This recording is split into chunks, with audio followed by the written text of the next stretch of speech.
Pessoal, primeiro vídeo aqui do nosso grupo de estudos em tutela coletiva, em processo civil coletivo, aula 1, que eu chamei de premissas gerais da tutela coletiva, né? Vídeo 1, de um total de 16 vídeos. E item 1 do caderno, que eu vou postar ao final, repito, do curso, né? Depois que eu gravar a última aula, eu vou colocar o PDF em todos os vídeos e o PDF estará aqui embaixo, se é que já não está para quem me assiste no dia que encontrou o vídeo, tá? Item 1 do caderno. A tutela jurisdicional coletiva. Palavras iniciais. Não é o objetivo desse curso estudar o conceito de jurisdição, que é demasiadamente complexo, né? Aqui no Resenha Forense, se você tiver curiosidade, você pode procurar, ou melhor, eu já coloquei os links no caderno para 3 vídeos, 3 aulas, até bem grandes, de jurisdição. E lá eu mostro inúmeras concepções, falo de Kelsen, falo de Calamandrei, falo de Carnelucci, falo de Chiovenda, eu falo de todos os grandes processualistas e juristas que se debruçaram sobre o tema.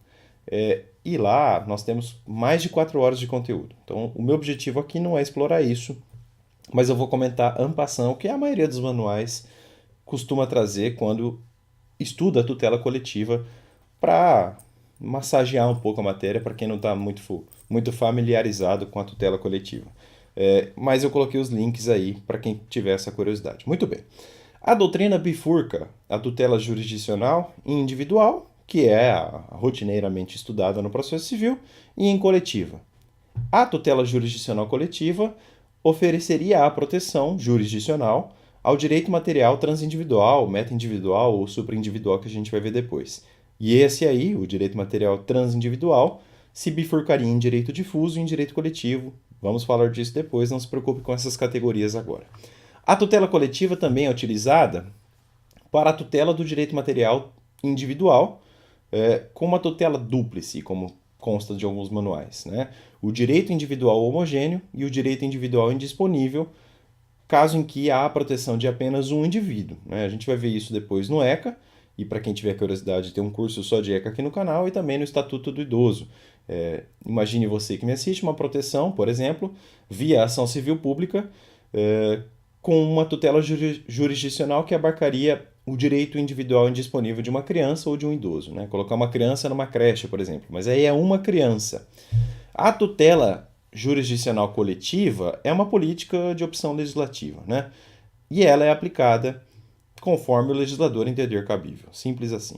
A tutela jurisdicional coletiva é prestada pelo que a doutrina costuma chamar de microsistema coletivo, que é um conjunto de regras processuais diferenciadas, criadas para atender às exigências do direito material transindividual. O sistema individual de tutela não é vocacionado aos direitos transindividuais. São regras pensadas para o individual e não para o coletivo. Por isso, nós temos regras diferentes quanto à legitimidade, quanto à coisa julgada, etc.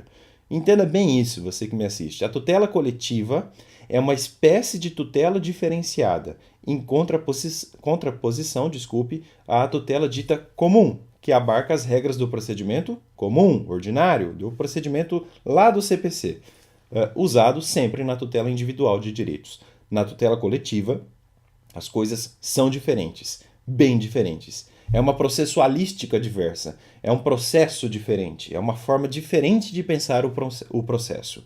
Item 2 do caderno, uma pergunta. Podemos falar numa origem, entre aspas, da tutela jurisdicional coletiva? Eu não tenho aqui nenhuma pretensão historiográfica nesse grupo de estudos, né? Eu não quero fazer um curso aqui de história do direito ou de história do processo. O que eu quero é fornecer as bases elementares do sistema que a gente trabalha no Brasil hoje. E de modo que o que eu vou explorar nesse item 2 não tem nenhuma colocação evolucionista tão criticada pelos historiadores, tá? É uma atitude pseudo-histórica que eu critiquei num texto que eu referenciei no caderno, tem um link. Na verdade, a tutela coletiva é muito antiga, e aí eu também coloquei um texto para você clicar e dar uma lida. Nada há de recente nela. A gente não inventou a pólvora no século XX, tá? Nos países civil law de tradição romano-germânica, caso do Brasil, evidentemente, é possível detectar as origens da tutela jurisdicional coletiva nas ações populares já existentes lá no direito romanístico, né, no direito romano. Naturalmente, os romanos não tinham o desenvolvimento técnico que a gente tem hoje, né? Muitos institutos mudaram, não só no processo civil, mas também no direito civil. Mas é interessante notar como em Roma a res pública era entendida como uma coisa de todos os cidadãos, né? A coisa era de todos os cidadãos, como se a todos os cidadãos ela pertencesse, né? A coisa era dos cidadãos, e não de um sujeito ou de dois sujeitos, mas de um todo de todos os cidadãos. O resultado disso é que qualquer cidadão poderia defender em juízo a res pública, seria uma espécie de legitimidade, né? O Cícero, por exemplo, escreveu o De Res Publica entre 54 ou 51 depois de Cristo. O entendimento era de que cada um defenderia o que é seu nessas ações populares, entre aspas, dos romanos. Mas, na verdade, o cidadão não defendia bem um direito individual dele mesmo. Muito pelo contrário, né? A sua ação funcionava para o benefício de toda a coletividade. Há aí uma das origens das ações que visam tutelar o direito difuso. Não é sem razão também que no Brasil a ação popular foi a primeira dessas ações admitidas a respeito do tema. Como é de se esperar, a tutela coletiva não é um privilégio dos países de civil law, muito diferentemente, né? Nos estados de tradição anglo-saxônica, né, de common law, há estudos que mostram que as ações coletivas já existiam na Inglaterra desde o século XII, com as chamadas Courts of Equity e Courts of Chancery. Sobre o assunto eu coloquei 2 textos para ler com link para clicar sempre e sempre. Nesse contexto, os ingleses começaram a criar as ações vocacionadas à defesa de determinados grupos. A ideia dos ingleses era tutelar grupos reunidos por um interesse comum. Em tese, parece haver aí um embrião de direito coletivo, né? O Código de Defesa do Consumidor, aqui no Brasil, fala justamente de grupo, classe ou categoria de pessoas, por exemplo, e a gente vai falar isso depois. Mais ainda, já existiam na Inglaterra as chamadas representative actions, onde reside, desde o século XII, vale frisar, né, a origem do assim chamado direito individual homogêneo, o que a gente conhece hoje por direito individual homogêneo, que a gente vai estudar depois, não se preocupe com a definição dessas categorias jurídicas. Por essas representative actions dos ingleses, havia vários titulares de direito individual de origem comum, e os ingleses notaram logo que a reunião de todos eles em um litisconsórcio Desculpe, eu estou um pouco cansado, está difícil de ler o material. Os ingleses notaram rapidamente que a reunião de todos os interessados num litisconsórcio acabaria inviabilizando, agora saiu, o procedimento, né? Então, a ideia era eleger um líder do grupo que litigaria em nome próprio pelo direito de todos. Eis aí a gênese das assim chamadas class actions, dessa vez dos norte-americanos. Class actions essas que exerceram e exercem profunda influência no direito processual coletivo brasileiro. Sobre isso eu coloquei 2 textos para quem tiver curiosidade, os links estão no caderno. Basta clicar, né? Curiosamente, a Inglaterra meio que parou no tempo, né? Ela ficou nesse jeitão aí. Mas os americanos, os norte-americanos, embora de raízes inglesas, né, como eu mostrei na resenha do Pontes de Miranda sobre a história e a prática do habeas corpus, né, ele mostra bem a influência dos ingleses sobre o direito norte-americano. O fato é que nos Estados Unidos a ideia de tutela coletiva se desenvolveu muito mais do que na Inglaterra. E nos Estados Unidos a tutela coletiva tem muita força, né? A gente vê isso até em filme por aí. Item 3 do caderno. A importância das figuras de Bryant Garth e de Mauro Capelletti. Até antes da Segunda Guerra Mundial, havia ainda a velha dicotomia entre direito público e direito privado, né? A gente vê isso em muitos autores ainda. No pós-guerra, depois da Segunda Guerra, ali em 1950, 55, a dignidade da pessoa humana acabou logrando o vértice do pensamento jurídico, né? A gente percebe isso até no Miguel Reale, por exemplo. Exige-se um patamar mínimo de dignidade e é preciso implantá-la. Como diz Norberto Bobbio, a um movimento de multiplicação e de universalização dos direitos. Assim é que se começa a pensar em direitos coletivos, né? Uma demanda individual não seria capaz de levar direitos a todos. Era preciso, então, um sistema processual coletivo. E os juristas começaram a se preocupar mais com isso, não é? Além disso, nós temos o fenômeno da massificação em 3 movimentos. Um na Revolução Industrial, um na década de 1950, 60, e agora outro até dos anos 1990 a 2000. Nos anos 1950, 1960, a massificação da produção se intensificou, né? Nós passamos a consumir de maneira intensificada. A publicidade passou a ser um instrumento de implantação de uma ideia única em todos os países, né? A padronização do consumo. A contratação também foi massificada, né? Com os contratos de adesão. E as lesões, assim, passaram a ser lesões de massa, né? Se você padroniza o tipo de consumo, você acaba padronizando, muitas vezes, o dano sentido pelo consumidor. E até 1980, o consumo ainda era um pouco mais equilibrado. Depois, danos ambientais, por exemplo, começaram a surgir. E nós passamos a consumir de uma maneira desregrada nos anos 80. Né? Desde então, há um déficit bem perceptível de consumo de um lado e de precaução contra esse consumo e contra os efeitos e os impactos desse consumo de outro. Na década de 1950, surgiu, em decorrência disso, né, um movimento mundial coordenado por um norte-americano, o processualista Bryant Garth, e também por um italiano, o processualista Mauro Capelletti, ou Capelletti, como dizem alguns, que, em coautoria, criaram esforços teóricos por um ideal universal, a priorístico, de acesso à justiça. A conclusão dos dois autores aí foi traduzida aqui no Brasil pela grande ministra Ellen Grace, que já se aposentou do Supremo Tribunal Federal. A ideia do Garth, né, do Bryant Garth e do Mauro Capelletti era a seguinte: o processo deveria passar por 3 ondas renovatórias. Eu fiz o gesto onda que é para mostrar uma crítica, né? A tradutora aqui no Brasil, Ellen Grace, criticou a palavra onda dos autores, argumentando que a onda vem, cresce, diminui e acaba. Então não seria adequado falar em ondas renovatórias. Nessa ótica aí, os movimentos são permanentes e não devem acabar. Então onda não é uma palavra muito feliz, de acordo com Ellen Grace. Mas vamos que vamos, né? Como diz o professor Daniel Maria Assumpção Neves. Vamos usar a palavra do Garth e do Capelletti, que é a palavra original do texto, né? Onda. A primeira onda dessa visão de acesso à justiça e de renovação do acesso à justiça envolveria o aspecto econômico do processo, né? Em outras palavras, o acesso do pobre ao processo, né? A tutela jurisdicional em favor do pobre.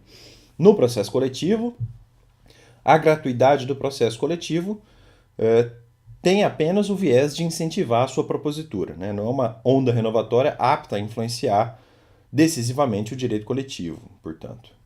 Na segunda onda, aí a gente começa a falar de direitos transindividuais, né? Na década de 1950, há uma revalorização da tutela coletiva e os países começam a perceber a sua relevância. Daí um incremento significativo da implementação da tutela jurisdicional coletiva que ocorreu aqui no Brasil. É muito fácil perceber isso até na nossa legislação. A terceira onda seria sobre a faceta da forma do processo, né? Sobre as técnicas procedimentais de direitos coletivos. É a segunda onda renovatória, que eu acabei de mencionar, antes da terceira, evidentemente, que nos interessa nesse momento aqui da aula, né? Ou seja, uma preocupação mundial com a tutela jurisdicional coletiva. Nesse passado relativamente recente de desenvolvimento da tutela coletiva, né, final da década de 1950 em diante, o pós-guerra, nós percebemos claramente que, de início, a tutela coletiva era voltada primeiramente aos direitos transindividuais, né? Era voltado a direito difuso e coletivo. Por isso, a criação de um microsistema coletivo para a tutela desses interesses seria algo indispensável, né? E aí, no início dessa onda, os países miraram para isso, né? O direito transindividual. O que seria o direito transindividual? O que seria o direito difuso, o coletivo lato sensu, etc. E o microsistema coletivo seria, então, imprescindível. No Brasil, A tutela individual era feita nessa época, né, pós-guerra, pelo CPC de 39 primeiro e depois pelo CPC de 73. Né? O Código de 1973, contudo, serviria apenas para os direitos individuais. Não que ele fosse ruim, né? Às vezes eu vejo os processualistas criticando essa ideia do Código de 73, tutela só o indivíduo. Claro, esse era o pensamento da época. A ideia era renovar a processualística e o Buzaide, por mais que seja um sujeito que eu gostaria de estudar melhor, o fato é que ele montou um código muito bem feito do ponto de vista técnico. Né? A redação original do CPC de 73 é considerada por muitos processualistas como da melhor técnica possível, melhor até, talvez, que a do Código de 2015. Né? Mas o Código de 73 pensava apenas no indivíduo, né? Ele era vocacionado para isso. E usá-lo para os sistemas coletivos o tornaria inócuo. Os direitos transindividuais careciam de um sistema processual apto para tanto. O único sistema que nós tínhamos, que era o CPC de 73, era inapto para a tutela dos direitos transindividuais, né, os direitos difusos e coletivos lato sensu. E isso gerava uma ofensa ao princípio da inafastabilidade da jurisdição, que depois acabou sendo consagrado de maneira muito mais ampla pelo artigo 5º, inciso 35 da Constituição de 1988, dispositivo esse que embasou trabalhos fenomenais da processualística brasileira, incentivando gente como Ovidio Araújo Baptista da Silva a incrementar o discurso sobre a tutela cautelar, sobre a tutela antecipatória. O Marinoni falou de tutela inibitória. Enfim, a processualística avançou muito, mas ainda sobre a tutela individual, né? Mas havia então, isso gerou então uma urgência, entre aspas, em tutelar os direitos coletivos, né? Tutelar jurisdicionalmente. Só após esse primeiro momento aí é que nós passamos a tutelar o direito individual homogêneo. A tutela do direito individual homogêneo vem depois disso tudo que eu narrei para vocês. É que é possível tutelar esse direito pelo sistema individual de tutela. Justamente porque é um direito individual, até em termos ontológicos, né? A extensão do microsistema coletivo ao direito individual homogêneo encontra até uma explicação razoável. Apesar de possível protegê-los pelo sistema individualista do CPC de 73, a doutrina enxergava que essa tutela individual enfrentava ou enfrentaria multifacetários obstáculos com naipes econômicos, sociais, jurídicos, organizacionais. O termo multifacetários obstáculos é uma expressão muito feliz de Hugo Nigro Mazzilli, e eu coloquei uma entrevista desse autor num link aí referenciado no caderno. O microsistema coletivo não chega a ser indispensável para tutelar o direito individual homogêneo, mas ele é mais eficiente em vários aspectos do que a própria tutela individual, né? Em razão justamente dos obstáculos multifacetários. Sobre os problemas e os perigos de se pensar apenas em eficiência processual, no entanto, eu coloquei aí 3 textos do Eduardo José da Fonseca Costa, porque a coisa não é tão simples assim, né? Não basta falar, tem que ser eficiente. Tem que ser eficiente, vírgula, né?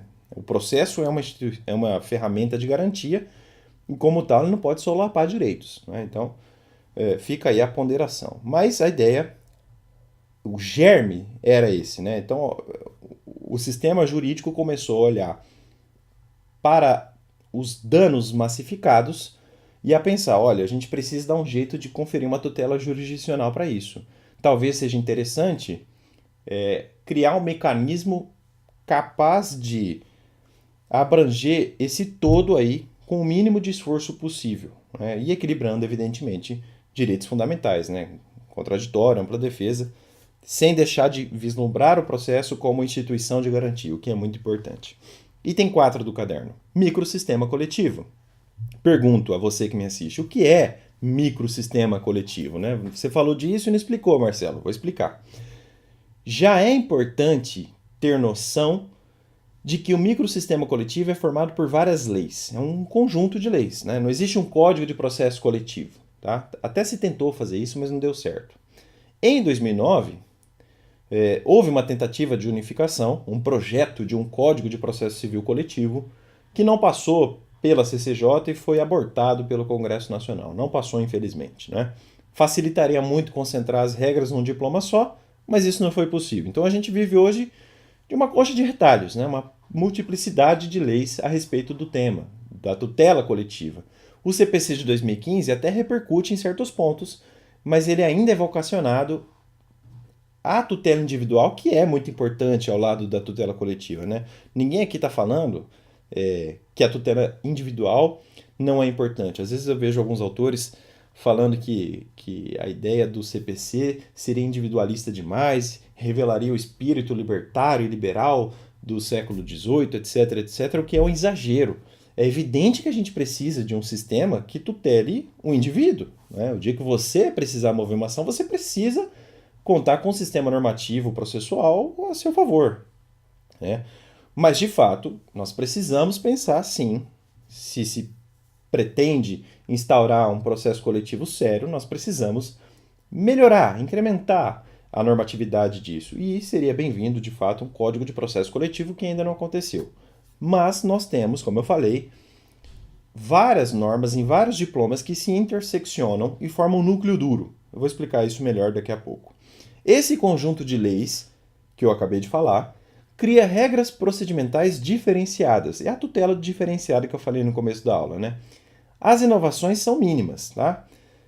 As adaptações conferem, dessas leis aí, do núcleo duro, conferem um tratamento coletivo às instituições processualísticas, né? Então a gente começa a falar em legitimidade coletiva, em competência coletiva, em execução coletiva, em liquidação coletiva, em coisa julgada coletiva e assim por diante. Nós falamos dos fenômenos processuais que existem na tutela individual, os fenômenos tradicionais, com uma abordagem diferenciada, adaptada para a tutela coletiva, como tem que ser, não é?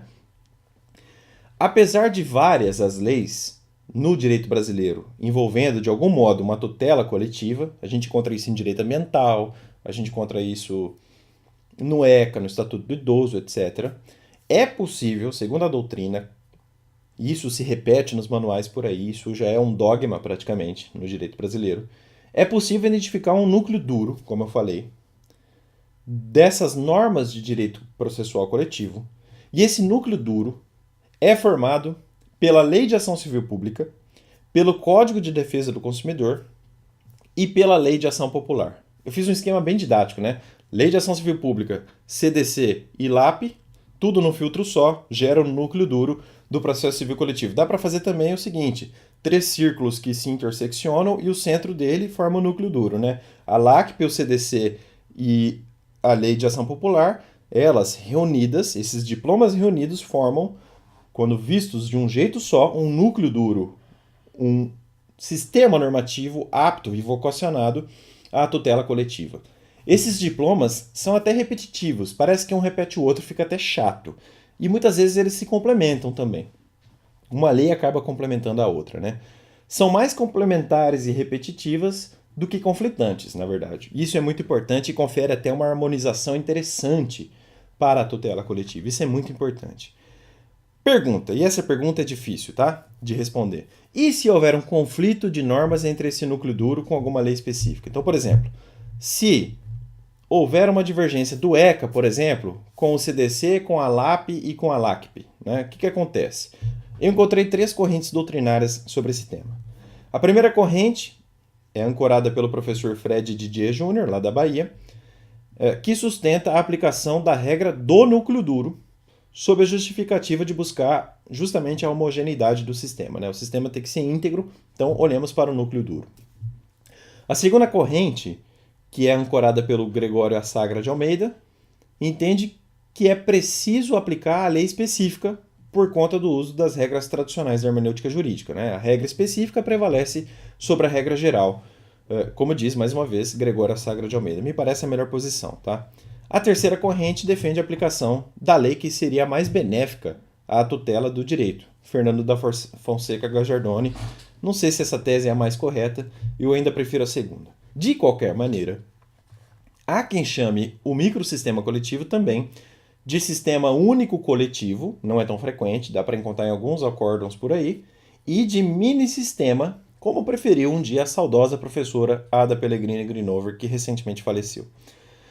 Não há nenhuma relevância prática nessas nomenclaturas diversas, né? O STJ, ora usa um termo, ora usa outro, consulte-se aí a ementa, o link que eu coloquei no caderno, do recurso especial número 1.106.515 de Minas Gerais, e ali o STJ fala em mini-sistema, depois ele fala em núcleo duro, enfim, você vai encontrar o STJ falando em microsistema, em mini-sistema, etc, etc. A nomenclatura não muda muito. No processo coletivo, o Código de Processo Civil tem aplicação subsidiária, e o CPC de 2015 não mudou a realidade dessas coisas. Parte da doutrina chega até a falar em aplicação eventual do CPC. Mas veja que o CPC só será aplicado numa ação coletiva diante de eventual ausência de regra no microsistema coletivo e se a regra do CPC não contrariar os princípios do processo coletivo. Para alguns autores, a Lei de Ação Popular, que é a Lei nº 4717 de 1965, não faz parte desse núcleo duro de diplomas legais. Mas esses autores não deixam de reconhecer a sua importância também, né? Eu coloquei aqui como núcleo duro porque ela é muito importante, na minha opinião. É a Lei de Ação Popular, aliás, um dos marcos legislativos a respeito do tema aqui no Brasil. Ora, a Lei de Ação Popular tem regras que acabam se tornando regras da teoria geral do processo coletivo, né? Por isso, eu segui a trilha dos processualistas que tratam o núcleo duro como algo preenchido pelo CDC, pela Lei de Ação Civil Pública e pela Lei de Ação Popular. Assim optou, por exemplo, Fernando da Fonseca Gajardoni. Como eu tive aula com ele num curso chamado G7, faço propaganda aqui, não tem problema nenhum, eu acabei seguindo essa ótica aí.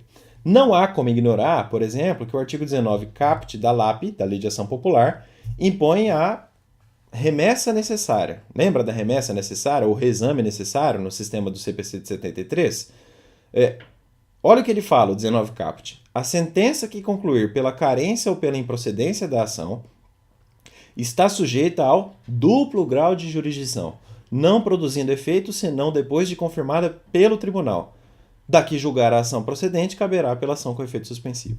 A remessa necessária, que sofreu alguma racionalização no Código de Processo Civil de 2015, sempre foi pensada para a proteção da fazenda pública. Mas a remessa necessária aí da Lei de Ação Popular é vocacionada para a proteção do interesse discutido no processo, e não para a proteção do ente estatal. Embora seja verdade que, se a proteção recair sobre o erário, acaba havendo certa proteção, sim, da fazenda pública, né? É meio lógico isso. A remessa necessária das demandas coletivas conta com previsão apenas para casos de sentença terminativa ou processual, que não enfrentam mérito, ou seja, artigo 485 do Código de Processo Civil, e de sentença de improcedência, sentenças de mérito do 487, inciso 1º do CPC de 2015. Evidentemente, sentenças de mérito de improcedência, né? A ideia aqui, claramente, e é clareza solar isso, né? É a de tutelar o interesse coletivo que está sendo discutido no processo coletivo, não é? Parece com o velho reexame necessário do CPC de 73, né? Parece também com a remessa necessária do CPC de 2015. Mas o fato é que a remessa necessária das ações coletivas não tem nada a ver com a remessa necessária que protege a fazenda pública. Por isso, é melhor pensar que o artigo 496 do CPC de 2015 não pode ser aplicado ao processo coletivo, sendo impossível pensar numa conjugação dele com o caput do artigo 19 da Lei de Ação Popular. Me parece uma hermenêutica ruim, tá? Outro exemplo claro de importância da Lei de Ação Popular está lá no artigo 21 dela, né, que trata da prescrição de 5 anos. A ação prevista nessa lei, a Lei de Ação Popular, prescreve em 5 anos. A técnica aqui não foi boa, né? A ação prescreve. Na verdade, a pretensão prescreve, mas na época de confecção da lei ainda não havia avanço doutrinário sobre a diferença entre decadência, prescrição, etc. Esse artigo 21 da Lei de Ação Popular é utilizado rotineiramente nas ações civis públicas, com exceção apenas na lei de improbidade administrativa, que tem regras específicas de prescrição no artigo 23, né? Então, a Lei de Ação Civil Pública não conta com a regra sobre prescrição. A regra de prescrição está na Lei de Ação Popular. Como a Lei de Ação Popular faz parte do núcleo duro, faz parte do microsistema de direitos coletivos, é essa a regra que se aplica nas pretensões coletivas. Esse é o raciocínio. Mas, na lei de improbidade administrativa, há regras específicas sobre prescrição no seu artigo 23. E aí imperam as regras da LIA, tá? Olha o que ela fala. As ações destinadas a levar a efeitos, é isso, está no plural, as sanções previstas nesta lei, a LIA, podem ser propostas. 1. Inciso 1º. Até 5 anos após o término do exercício de mandato, de cargo em comissão ou de função de confiança. 2. Dentro do prazo prescricional previsto em lei específica para faltas disciplinares puníveis com demissão a bem do serviço público, nos casos de exercício de cargo efetivo ou emprego. Inciso 3º, até 5 anos da data da apresentação à administração pública da prestação de contas final pelas entidades referidas no parágrafo único do artigo 1º desta lei. No fim das contas, a lei até fala em 5 anos, né? No inciso 2º é que a gente encontra a variação. E aí, seguindo a corrente que eu entendo mais adequada, do Gregório Sagra de Almeida, a gente usa a lei específica, né? A lei específica, por contrariar o núcleo duro, impera no caso concreto, né? Porque é uma lei específica, da situação específica. Pessoal, essa foi a primeira aula, o primeiro vídeo do grupo de estudos em processo coletivo. Volto com a segunda aula para falar da legislação da tutela coletiva, uma aula que será bem longa. Até mais, pessoal.